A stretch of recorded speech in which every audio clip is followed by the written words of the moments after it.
जय माता दी दोस्तों, आप सभी का स्वागत है। आज हम नवरात्रों में दुर्गा सप्तशती पाठ किस प्रकार करना चाहिए इसके बारे में बात करेंगे। नवरात्रों में दुर्गा सप्तशती पाठ करने से हर मनोकामना पूर्ण हो सकती है, परंतु इसके कुछ विशेष नियम होते हैं, उनका पालन करना बहुत ज़रूरी है। देखिए, वैसे तो अगर हम किसी ब्राह्मण को बुलाकर दुर्गा सप्तशती का पाठ कराएं तो बहुत ही अच्छा रहता है, लेकिन हमेशा ये चीज़ संभव नहीं हो पाती है। तो हम स्वयं भी दुर्गा सप्तशती का पाठ कर सकते हैं। तो कौन कौन से वो नियम हैं जो हमें ध्यान में रखने चाहिए, वो सब आज इस वीडियो में मैं बात करूँगी। तो देखिए, सबसे पहले तो हमें इस तरह के एक पाटे पर दुर्गा सप्तशती का जो पुस्तक है उसको रखना है, और सबसे पहले हमें गणपति जी और दीप पूजन, नवग्रह पूजन करने के बाद हमें दुर्गा सप्तशती का पाठ करना है। लाल रंग के कपड़े में दुर्गा सप्तशती को इस तरह से रखें, और उसके बाद सबसे पहले पुस्तक का भी पूजन करें। रोली, अक्षत, पुष्प आदि से पुस्तक का भी हमें पूजन करना चाहिए इस प्रकार से, और उसके बाद हम पाठ करना प्रारंभ करेंगे। देखिए, जिस तरह से चारों वेद होते हैं, बिल्कुल उसी तरह से ये अनादि ग्रंथ है जिसका मार्कंडेय पुराण में अध्याय मिलता है। इसमें 700 श्लोक हैं। 3 भागों में महालक्ष्मी, महाकाली, महासरस्वती नाम के ये चरित्र हैं। प्रथम चरित्र में पहला अध्याय और मध्यम चरित्र में दूसरा, तीसरा, चौथा अध्याय होता है, और उत्तम चरित्र में 5 से लेकर 13 तक के अध्याय होते हैं। श्री दुर्गा सप्तशती में मारण के 90, मोहन के 90, उच्चाटन के 200, स्तंभन के 200, वशीकरण के और विदूषण के 60 प्रयोग हैं। अर्थात हर प्रकार की मनोकामना को पूर्ण करने का सामर्थ्य दुर्गा सप्तशती के पाठ में है। लेकिन पाठ करने से पहले और करते समय जिन नियमों का पालन करना आवश्यक है, उन नियमों के बारे में अब मैं बात करूंगी।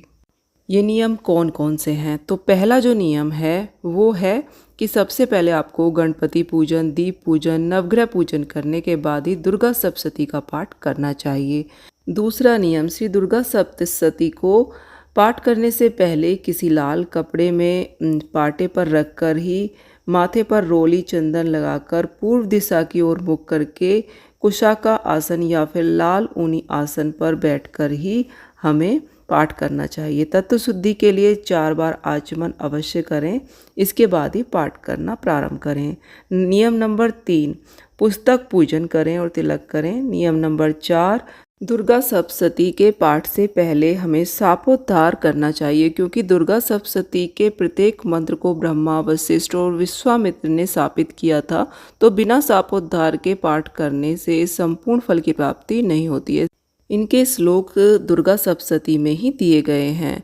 दुर्गा सप्तशती में इनके सारे मंत्र दे रखे हैं।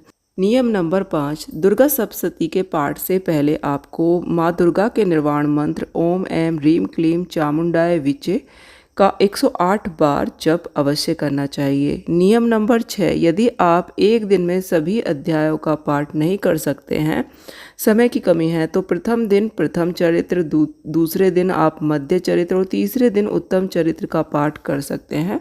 यदि समय की और भी ज़्यादा कमी है तो 7 दिन में या फिर 9 दिन में भी ये पाठ किए जा सकते हैं। तो इसका एक पूरा नियम भी है 7 दिन का।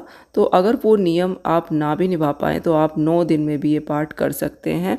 बहुत से लोग तो एक दिन में ही पूरा पाठ करते हैं, तो आपको जैसा आप कर पाएँ, देखिए अपने हिसाब से हमें करना चाहिए, जैसा हमारा शरीर हम कर पाते हैं, जैसा हमारे शरीर साथ देता है, उस हिसाब से ही हमें पाठ करने चाहिए। 9 दिनों में भी ये पाठ किया जा सकता है। देखिए, कुछ ना करने से कुछ करना बेहतर होता है, तो इसलिए इस बात का ध्यान रखें कि आप जब भी पाठ करते हैं, पाठ करने से पहले आपको कवच, अर्गला, कीलक और शापोद्धार अवश्य करना है। अगर आप डेली पाठ करते हैं 9 दिन तक, तो डेली आपको पहले ये सारी चीज़ें, सारे पाठ ये करने होंगे, कवच, अर्गला, कीलक, शापोद्धार।